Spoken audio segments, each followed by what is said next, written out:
Le 21 septembre, nous fêtons notamment saint Matthieu, apôtre et évangéliste, martyr, 1er siècle. Saint patron des financiers, des receveurs et percepteurs d'impôts et des changeurs. Hébreu de naissance exerçant les fonctions de publicain ou collecteur d'impôts, il portait le nom de Lévi qui était celui de sa famille. Comme il siégeait un jour dans son bureau, au bord de la mer, notre Seigneur, qui passait par là, jeta sur lui des regards de miséricorde et lui dit « Suivez-moi ».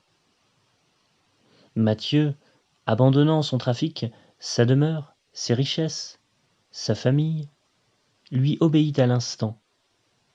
Plus tard, il donna dans sa maison un grand repas auquel assista Jésus-Christ, en compagnie de ses disciples, avec un certain nombre de publicains et de pécheurs, au grand scandale des Juifs.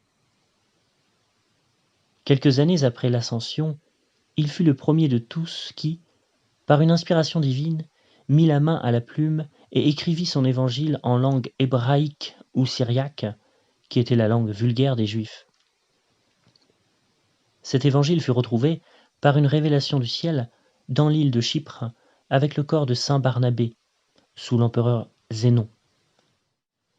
Lorsque les apôtres, se distribuant tout le monde, partagèrent entre eux les provinces où chacun devait prêcher, saint Matthieu eut celle d'Éthiopie, qui était une des plus barbares et des plus inaccessibles. Après qu'il eut évangélisé les Hébreux et les Égyptiens, il passa donc en Éthiopie et se rendit dans la ville de Nadaber, où demeurait cet eunuque de la reine Candace que saint Philippe diacre avait baptisé. Là, il se trouva en présence de 2 magiciens qui faisaient beaucoup de mal dans le pays. Ils opposèrent à Matthieu 2 horribles dragons, mais le saint apôtre fit le signe de la croix, et aussitôt ils s'en retournèrent au désert, doux comme des brebis, dit Ribadeneira. Cette soumission des dragons et la résurrection du fils du roi, qu'il opéra quelque temps après, fut le point de départ d'un grand nombre de conversions dans toute la contrée. Le roi, la reine et leurs enfants embrassèrent la foi de Jésus-Christ avec tous leurs sujets. Une fille du roi, nommée Iphigénie, d'une grande beauté et d'une grande sagesse, ayant entendu le saint apôtre préconiser la virginité, résolut de se consacrer à Dieu et s'enferma dans une maison avec plusieurs jeunes filles qui voulurent être ses compagnes. Saint Matthieu resta 23 ans en Éthiopie, conquérant des âmes pour Dieu, bâtissant des églises, ordonnant des prêtres et consacrant des évêques. À la mort du roi, son frère Irtak, s'étant emparé du trône, voulut épouser Iphigénie, tant à cause de sa beauté que pour consolider sa couronne. Mais, ayant appris que saint Matthieu n'approuvait pas ce rejet, il envoya des satellites qui l'immolèrent pendant qu'il célébrait le saint sacrifice et firent rejaillir son sang jusque sur l'autel.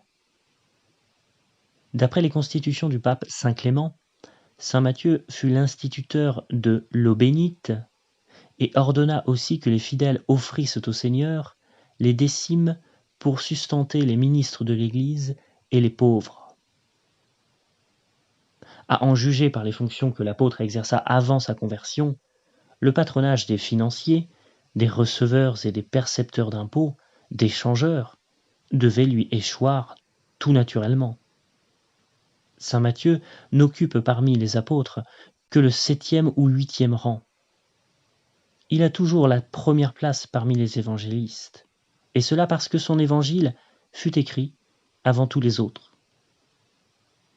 L'attribut de notre saint comme évangéliste est un homme qui, d'après Ézéchiel, chapitre 1, verset 10, porte des ailes, comme le lion et le taureau qui l'accompagnent.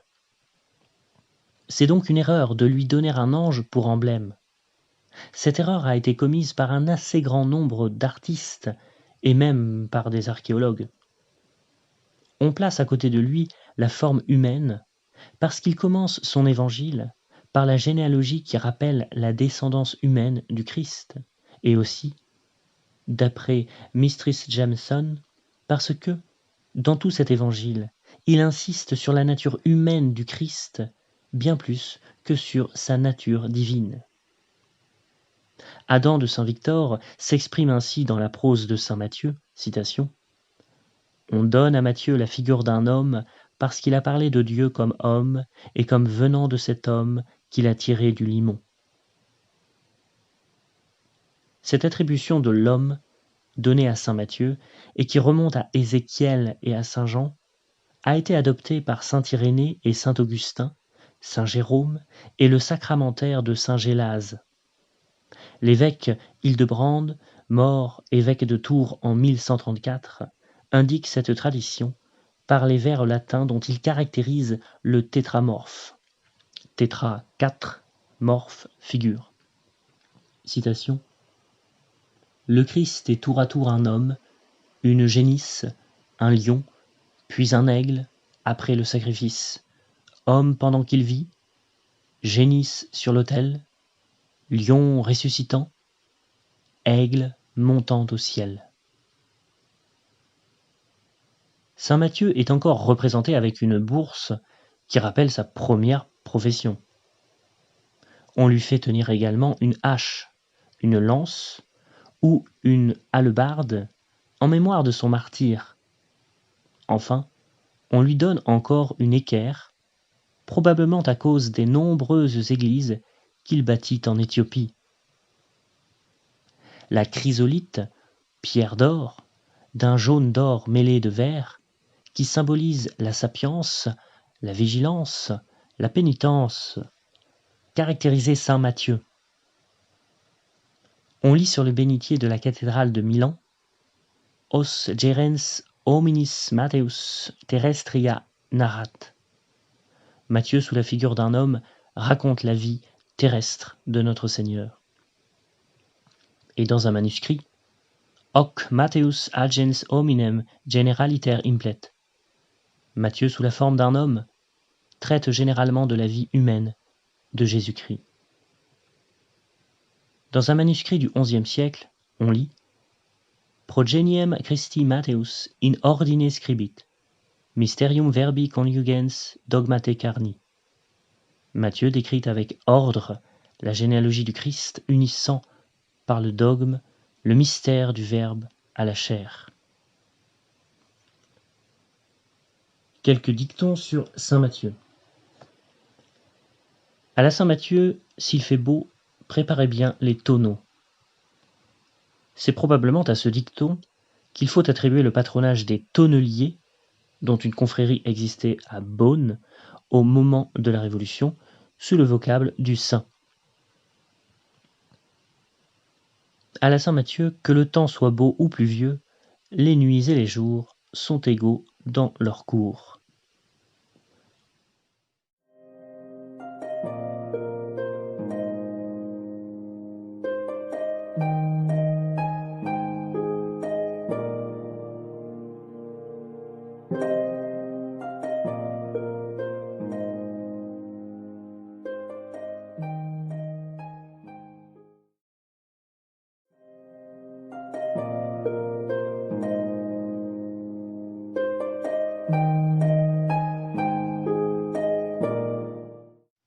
Le 21 septembre, nous fêtons notamment saint Matthieu, apôtre et évangéliste.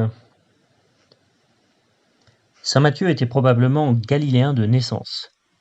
Il exerçait la profession de publicain ou de receveur des tributs pour les Romains, profession très odieuse parmi les Juifs. Son nom fut d'abord Lévi. Il était à son bureau, près du lac de Génézareth, où apparemment il recevait le droit de péage, lorsque Jésus-Christ l'aperçut et l'appela. Sa place était avantageuse, mais aucune considération ne l'arrêta, et il se mit aussitôt à la suite du Sauveur. Celui qui l'appelait par sa parole le touchait en même temps par l'action intérieure de sa grâce. Lévi, appelé Matthieu après sa conversion, invita Jésus-Christ et ses disciples à manger chez lui. Il appela même au festin ses amis, espérant sans doute que les entretiens de Jésus les attireraient aussi à lui. C'est à cette occasion que les pharisiens dirent aux disciples du Sauveur : « Pourquoi votre maître mange-t-il avec les publicains et les pécheurs ?» Et Jésus, entendant leurs murmures, répondit ces belles paroles : « Les médecins sont pour les malades, et non pour ceux qui sont en bonne santé. Sachez-le donc bien, je veux la miséricorde et non le sacrifice, car je suis venu appeler, non les justes, mais les pécheurs. » Après l'Ascension, saint Matthieu convertit un grand nombre d'âmes en Judée, puis il alla prêcher en Orient, où il souffrit le martyre. Il est le premier qui ait écrit l'histoire de notre Seigneur et sa doctrine, renfermée dans l'Évangile qui porte son nom. On remarque dans l'Évangile de saint Matthieu qu'il se nomme le publicain par humilité, aveu touchant, et qui nous montre bien le disciple fidèle de celui qui a dit « Apprenez de moi que je suis doux et humble de cœur ».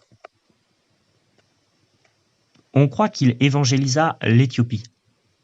Là, il se rendit populaire par un miracle.